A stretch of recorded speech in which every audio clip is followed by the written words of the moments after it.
Welcome back to This Week in Immigration. I'm your host, Hanadi Jordan, Communications Coordinator at the Bipartisan Policy Center.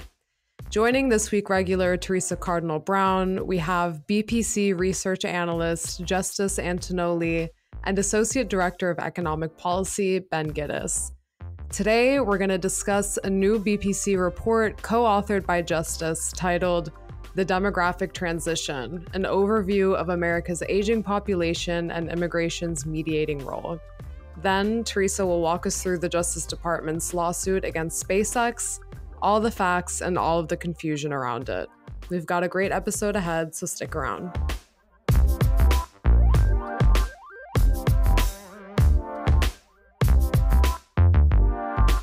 The United States is facing a serious demographic problem with long-term economic consequences. Birth rates are declining, with families not having enough children to ensure robust population growth, and improved healthcare and living standards means people are living longer. Taken together, the result is an aging population, with the average age rising each year. In the long run, that means fewer prime-age working adults to support the economy. As highlighted in BPC's latest report, research shows that increased immigration can mitigate the consequences of slowing population growth while strengthening the labor force and propelling the economy forward. To help make these connections and bring these issues to light, we welcome Justice Antonoli, who is co-author of this report, and Ben Gittes, BPC's Associate Director for Economic Policy, to the show. Welcome, Justice and Ben. Thank you for having us. Thank you. So, Justice, I'm going to begin by discussing the main takeaways from your research.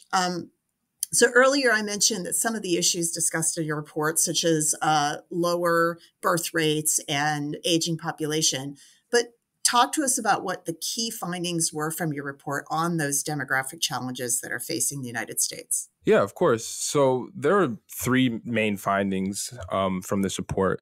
The first one is that the effects of an aging population are real and they're being felt real time.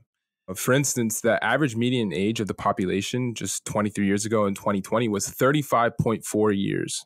So this number was last recorded in 2021, and it was 38.8 years. So there was an increase in the median age just in the past 2 decades. And to add to that, there are 20 million more adults over the age of 35 than there were in 2010. And the second finding is that population growth is slowing down because of the aging population. In 2010 to 2020, their population growth was 7.4%. To compare this number with other decades, in the 1960s, population growth was 18%. In the 1990s, population growth was 14%. So to see this number in the past decade go down by more than half is very alarming, and it makes me worried about what's going to happen in the next decade. And the third key finding is that immigration is truly a viable solution to both of these issues. It's right here, and it's something that policymakers need to open up their eyes to. For instance, in 2020, following the pandemic, the U.S. had its slowest population growth ever recorded at 0.01%. This number then grew to 0.4% in the following year. But going back to 2020, of course, there were issues of COVID. This number would have actually been a negative number if it were not for immigration. So to see that immigration saved us from negative population growth is pretty substantial. And it must also be acknowledged that immigration levels were decreased that year as well. So you've very clearly articulated the issues we see ourselves in: aging population, slowing population growth. Can you talk about why the country has gotten to this point? What are the contributing factors to all of this? So the two contributing factors to what we're seeing today with an aging population and slow population growth are decreased fertility rates and increased life expectancy. So to conceptualize the roles that these plays, you need to first think about decreased fertility. Now, it is not uncommon that many people, today's grandparents and or even their parents, are one of 5, 6, 7, 8, maybe even 12 children, as this was much more of a social norm back then to have lots of children. We all know about the baby boom generation. Now, this many children is not as common today, and that is because fertility rates, or the average number of children born to women, has decreased. In 1957, the fertility rate in America was 3.61. This number now sits at around 1.66. Well, this is a problem because the fertility rate needed to replenish the population is 2.1. And to think about that, think 2 parents, and then the 0.1 is just one little extra needed to replenish the 2 parents and therefore the population. So now that we have the issue of decreased fertility rates covered, I can move on to increased life expectancy. So life expectancy, as you know, it says in its name, is how long people are expected to live. That number is increasing and people are living longer. A lot of people would say that that's not a bad thing, and I would have to agree with them that it's not a bad thing for people to be living longer. However, that being combined with less people being born does have some issues for our demographics. So look at it this way. In 1980, the average life expectancy was 73.7 years. It now sits at around 79 years and is expected to reach as high as 85 years in 2050. Okay, so people are living longer. What does that mean? Well, not only are people living longer, but there's a larger share of people reaching these high ages. Think those 3 to 4 people being born to women in 1957 and throughout the next couple decades, they're now well into their 50s, 60s, 70s, and so on. And the sub-2 children being born to women today are not replacing their efforts in the workforce, which is an issue because the elderly are much more likely to be consumers and not producers. So now we have these elderly people that are consumers and not producers, a larger share of these people that are consumers and not producers, and these people are living longer consuming and not producing. And the sub-2 children being born they physically cannot produce as much because there's just not enough people to replace their efforts. Hence, where immigrants can come in and help with production and help with the economy. So, Justice, as you looked into this issue and what scholars and researchers have said about this, what are some of the consensus conclusions that they've come to? So there's certainly consensus on the issue. In fact, it was also interesting to see that some reports from the early 2000s or 2010s made predictions about where the population would be out today that turned out to be pretty true, such as some projections that the share of the population 65 and older would grow upwards of 16%. And right now it sits about 16.9%.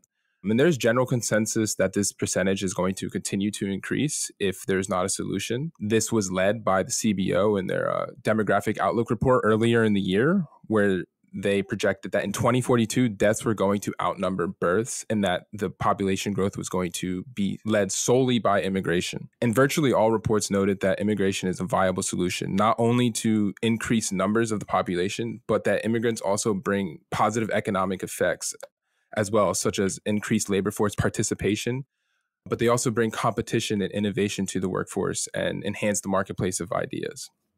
So, the report clearly shows the changing demography of the country and what it means for population and labor force growth. And Justice just started talking about the economic implications. So I'm going to bring in Ben now and talk about the impact of this changing demographics on the economy and why it's bigger than just people getting old.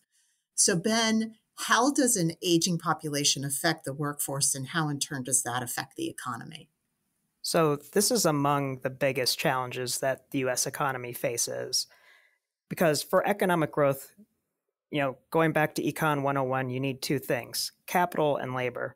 And when you have an aging population with more folks retiring, that means that our labor force participation rate is declining, and it has been declining for over 20 years. And with that decline in labor force participation, we have a smaller workforce base to be able to produce and grow our economy. Yeah, so that's a big national concern. Can we talk about, have we seen that impact already on the economy? And you talked about 20 years of declining labor force participation. What impacts is that having on right now? So today we face a very tight labor market, and this is symptomatic of the much longer term trend. And it's certainly been exacerbated by recent national issues like recovering from the COVID-19 pandemic, but underlying this is our aging workforce. So today we have a low unemployment rate of under 4%, and we have 8.8 million job openings, which is near an all-time high and is very elevated. So there's simply a larger demand for workers than there are a supply of workers. And this is contributing to things like inflation. When employers aren't able to find enough workers to fill their jobs, they're forced to provide higher wages, and that increases the cost of production, which in turn leads to inflation. So a lot of the economic issues that we're experiencing today ties back to this longer term trend of simply we have lower labor force participation than we did 20 years ago. Yeah. And the report also talks about this idea of the dependency ratio. Can you elaborate what that is and its effects on the economy and particularly the government's budget? Yeah, so the dependency ratio is the ratio of folks who are not working to folks who are working. So basically, children and retired adults relative to the number of working age adults. And so over time, as we've had an aging population and slowing population growth, we've had an increase in our dependency ratio. And one study found that a 10% increase in the portion of adults who are over 60 is associated with a 5.5% decrease in GDP per capita or economic output per capita. That's because, like I said before, we have fewer folks working and producing in the economy.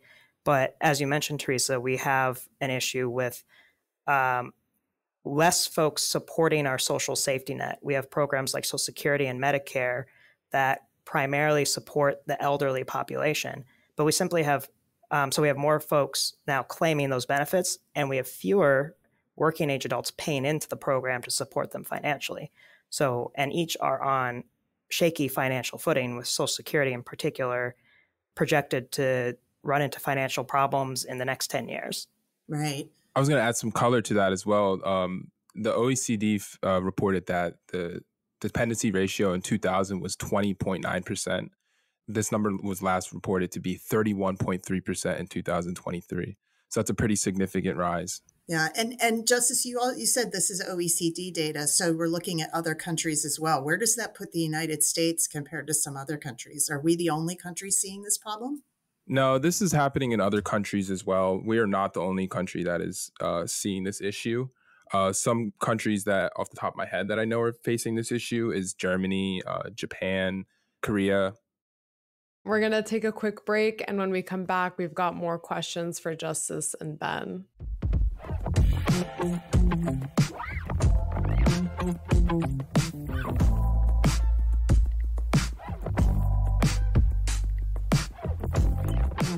We're back with Justice, Ben, and Teresa. Now that we've heard an overview about the issue and how it's been affecting the economy, Justice, can you discuss how immigration plays a mitigating role? You mentioned that earlier, that it's a viable solution for policymakers. Can you expand on that? Yeah, so as Ben was talking about earlier, we are on a 20-year decline in labor force participation. This number was sitting slightly above 66% in the early 2000s. And this was most recently recorded in August to be 62.8%. And before the pandemic, this number was floating around 63%. So it displays that this isn't just something from the pandemic. However, there's also BLS data that supports that immigrants have a significantly higher labor force participation rate than natural-born citizens. I can't remember the numbers off the top of my head. However, the natural-born citizens are sitting right around that 66%. When you break it down into gender, males are sitting around 68% and females are sitting around the lower 60%. When you look at these numbers for immigrant men, it's about 72, 73%. And for immigrant women, it's right around 69, 70%. So there's a pretty good increase in labor force participation rate overall from immigrants, and also when you break it down by gender. So that's definitely good for the economy to know when these people come, they are most likely going to work as well. And as I mentioned earlier, they are also leading to new innovative ideas, and they're also taking lower level jobs that don't have as much cultural competency, and allowing native born individuals to expand and go on to other industries and other jobs as well. And then lastly, it's more common for native born people to go to school and put off working, but it's more common for immigrants to come here and start working as well. So, Ben, we've talked about the supporting role immigration can play in the economy and how it can mitigate some of the effects of America's demographic problem. Can you talk specifically about how immigration contributes to the fiscal sustainability of programs like Social Security and Medicare? Happy to. So, as I had discussed before, Social Security and Medicare are programs that primarily support the elderly population. So as we have people living longer and heading to retirement, we have more and more folks claiming benefits from those programs. And we have fewer people relative to what we had before, supporting those programs financially by working and paying their payroll taxes into them. So what that means for Social Security, for instance, is that the Social Security Trust Fund is projected to be depleted in the next 10 years, at which point, unless there are any other reforms to Social Security, benefits will be automatically cut by about 20% across the board. So that's not good news for anybody. So what immigration can do is that immigration can help bring more workers directly into the workforce at younger ages and pay payroll taxes and help support these programs financially so they can be more sustainable for the long run. Teresa, we've mentioned repeatedly sort of the role immigration can play as a solution to these issues, but how does it compare to other potential solutions for addressing these kinds of challenges posed by an aging population? So, as Justice mentioned, there's two sides to the population change. One is that more people are living longer, so our people are retiring, who are retiring are living longer. That means more people who are not working are in the United States taking services. We also have the problem of slowing population growth because we're having fewer children. It's that latter piece that immigration can most directly help with, because you bring in immigrants and that immediately expands your population. The alternative is if all of us started having more children, and that's not something that I think that we're going to see changes quickly. So if we're looking for quick changes that can help with population growth slowing, it is increasing immigration. The other thing is that immigrants come in for the most part in working age. Some will bring their children and some will have elderly parents, but the majority of immigrants arrive already of working age. And so we get them in the prime of their working lives. And so that helps with labor force participation. It helps with the dependency ratio. It helps with all of those things. Now, if you look at our immigration system, 2/3 of all immigrants, permanent residents, green card holders, come in based on a family relationship in the United States. Less than 20% of green cards are given out based on somebody coming to work.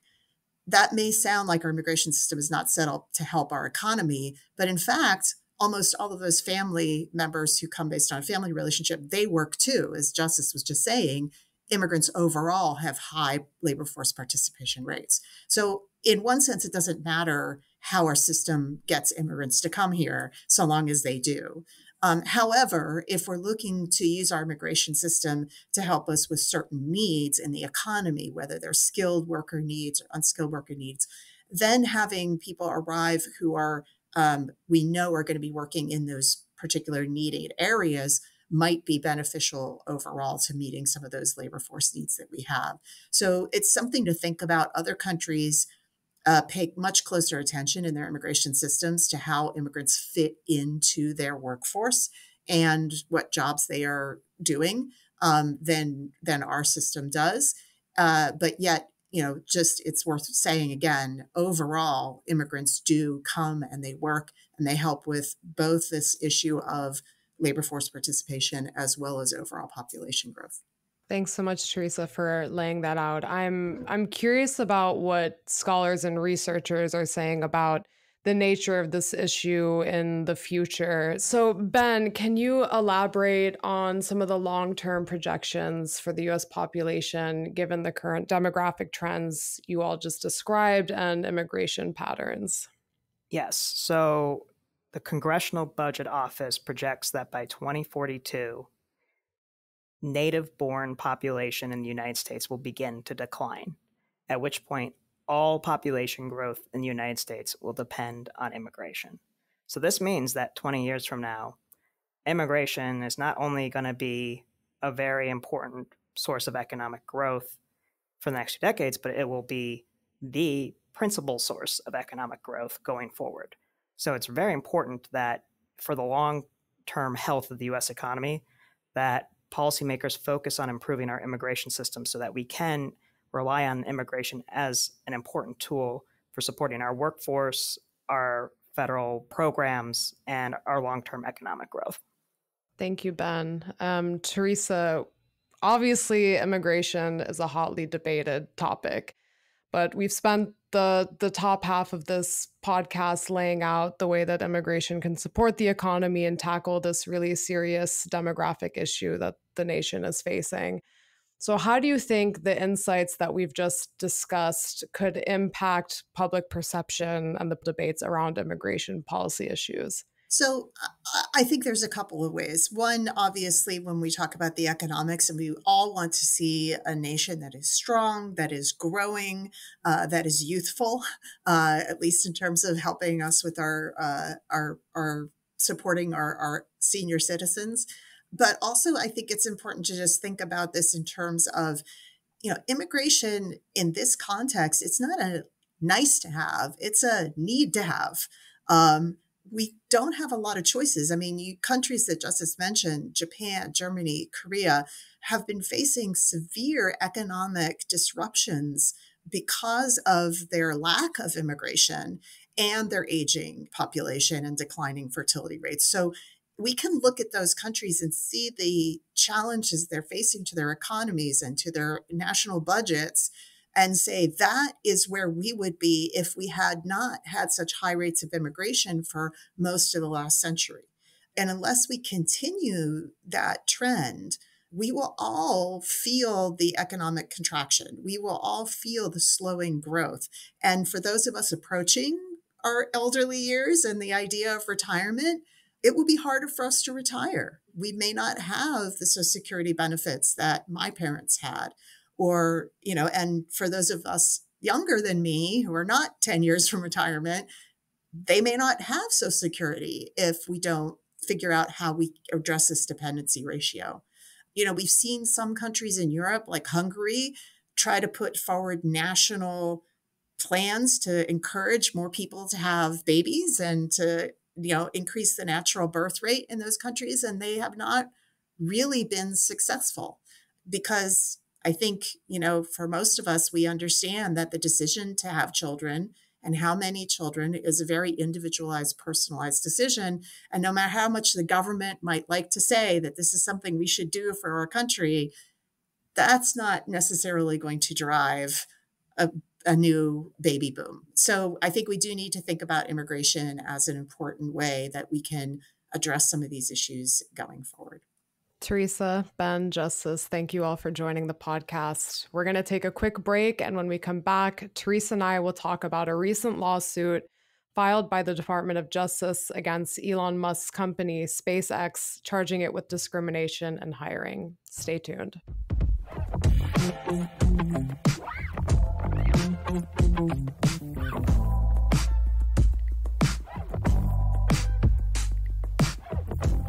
A few weeks ago, the Justice Department filed a lawsuit against SpaceX, a private spacecraft manufacturer owned by Elon Musk, over discriminatory hiring practices. Specifically, the DOJ is accusing SpaceX of violating the Immigration and Nationality Act by discouraging refugees and asylees from applying, rejecting or refusing to hire them, and hiring only U.S. citizens and permanent residents. In response, Elon Musk stated that, quote, SpaceX was told repeatedly that hiring anyone who was not a permanent resident of the United States would violate international arms trafficking law, which would be a criminal offense. This case has garnered a lot of attention and a lot of confusion so far.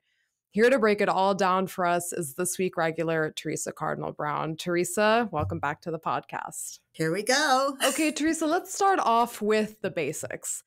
What does the Immigration and Nationality Act stipulate as far as hiring practices? And how do SpaceX's hiring practices, as the DOJ has argued, allegedly violate the law? So back when President Reagan signed the Immigration Reform and Control Act, IRCA, which was the 1986 amnesty law, the congressional deal that was made in exchange for legalizing about 3 million undocumented immigrants was that for the first time, it made it illegal to hire somebody in the United States who is not authorized to work. And that created the system that we know as employer sanctions or employer verification, whereby every time you're hired in a new job, the employer has to look at your documents and make sure you're authorized to work in the United States. But one of the concerns that immigration advocates and others had was that this new requirement on employers would result in employers discriminating against immigrants when hiring them because they would presume they were undocumented or they wouldn't accept differing forms of work authorization. So another part of the law passed at that time created something called unfair immigration-related hiring discrimination or employment practices. Lawyers in the field call UREPs, U-I-R-E-P-S. And basically it made it illegal for an employer to require or recruit or hire by saying absolutely they can only hire green card holders and U.S. citizens. It made discriminating against certain other immigrants who had permanent work authorization in the United States, specifically refugees and asylees, illegal. And it's that section of law that the Department of Justice is accusing SpaceX of violating, saying that they repeatedly advertised that their jobs were only available to U.S. citizens and green card holders, and they did not accept applications from or hire people who had refugee or asylee status in the United States. So, Teresa, it would seem pretty clear then that SpaceX's alleged refusal to hire non-citizens or permanent residents would be a violation of U.S. law based on what you just described. But Musk has stated, as I mentioned at the top, that SpaceX was legally prohibited from hiring non-citizens or those who aren't permanent residents. What is Musk's reasoning here, and is it sound? So this is where immigration law intersects with a couple of other laws. One is the International Trafficking in Arms Regulations, ITIR or ITAR. And what those are they are regulations issued by Department of Commerce and Department of Defense that regulate under international treaties different defense technologies, weapons, and related technologies and systems, and who from what country is allowed to receive them or know about them. So in order to ensure that, bad actors don't get their hands on, very sophisticated defense technologies, the law requires that companies that do business in these systems restrict the nationalities of who can get access to them. One also way of looking at this is that if you're a U.S. company, for the most part, anybody who has access within your company to these systems would have to be a U.S. person. Now, the regulations are clear that a U.S. person is defined as not just a U.S. citizen or national or green card holder, but also refugees and asylees. However, I think in pretty common parlance, most people are really closely familiar with these regulations or the immigration law, just kind of lump it as citizens and green card holders and forget about refugees and asylees because it's a shorthand, but that shorthand is incomplete. The other set of regulations that might apply is the Export Administration Regulations. And these are regulations that restrict the export of certain technologies, not necessarily defense technologies, but what are seen as critical technologies or national interest technologies to people from certain countries. And again, this is restricted to U.S. persons if you're going to export it. And a deemed export is when somebody in the United States has access to this technology or knowledge. You'd have to get a license to allow for that to happen. But again, U.S. persons are defined in this context to include not just citizens and nationals and green card holders, but asylees and refugees. So what seems to have happened is that somewhere along the way, Elon Musk and maybe people he was talking to sort of misinterpreted or misunderstood how these two laws intersect and believed that refugees and asylees were not considered U.S. persons for the purposes of ITAR or the Export Administration Regulations. And they are, and then separately, not accepting applications from these people violated the immigration law. Thank you, Teresa. And I'm curious if the DOJ wins this lawsuit, what is the penalty for SpaceX for violating this law? So the penalty for them under the immigration law could be some pretty hefty fines. Clearly, they will have to change their hiring and recruiting practices to acknowledge that there are people other than citizens and green card holders who can apply for these jobs and get these jobs. I think they also will probably have to relook over their rules and regulations about ITAR and where it applies, the Export Administration regulations. What some companies have done is say, well, there are jobs in our company that have no access to any of that sensitive information that don't necessarily have to have the same strictures on hiring. We can wall them off from what's the sensitive information within our company, and those jobs could be opened up to more people. It kind of depends, but I think at the very least, they'll probably have to pay a pretty hefty fine for this discrimination and definitely have to change their recruiting and hiring practices. So I know you're not a lawyer, though many people do assume that you are, but based on the facts as they've just been laid out, how do you anticipate this case unfolding? Or at least, what do you think the biggest challenges in arguing and deciding this case will be? So I think it's pretty ironic that Elon Musk, who owns SpaceX and now owns X, which is the new name for Twitter, has already been out on that platform on X with the defense. Yeah. That probably has already made his attorneys very nervous, in part because if you look at the Department of Justice's filing in the case, they use some of Musk's Twitter statements and public statements as evidence in their case against SpaceX.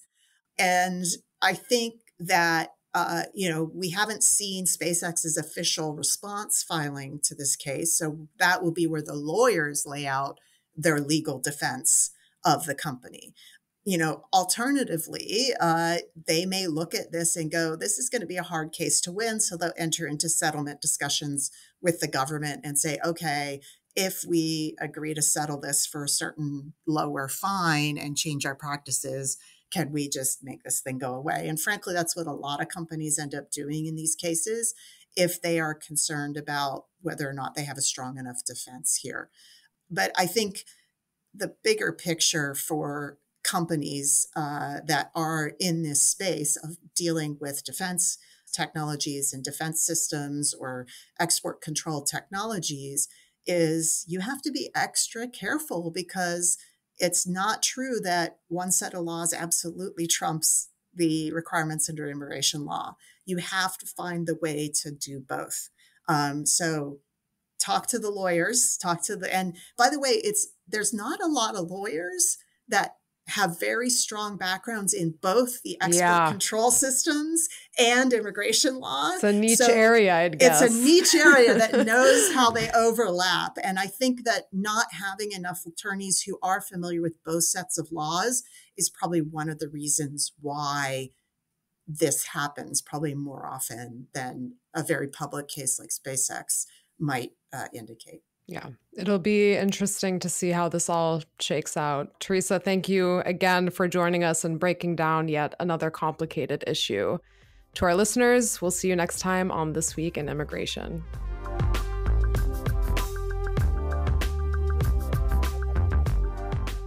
One last reminder to subscribe, rate, and review this podcast on Apple Podcasts, Spotify, or your favorite podcast platform, and share it with your friends and colleagues. You can also find more information on all of the issues we discuss here on the show at bipartisanpolicy.org/immigration. You can follow the Bipartisan Policy Center on Twitter at BPC_bipartisan. You can follow Teresa Cardinal Brown at BPC_T Brown. Send your comments and feedback to us at immigration@bipartisanpolicy.org. I'm Hanadi Jordan. This Week in Immigration was created and executive produced by Teresa Cardinal Brown. This week's episode was written by Hanadi Jordan, Teresa Cardinal Brown, Jack Malday, and Justice Antonoli. Joshua Joe is our audio editor. The executive producer of BPC Podcasts is Lucy Manning.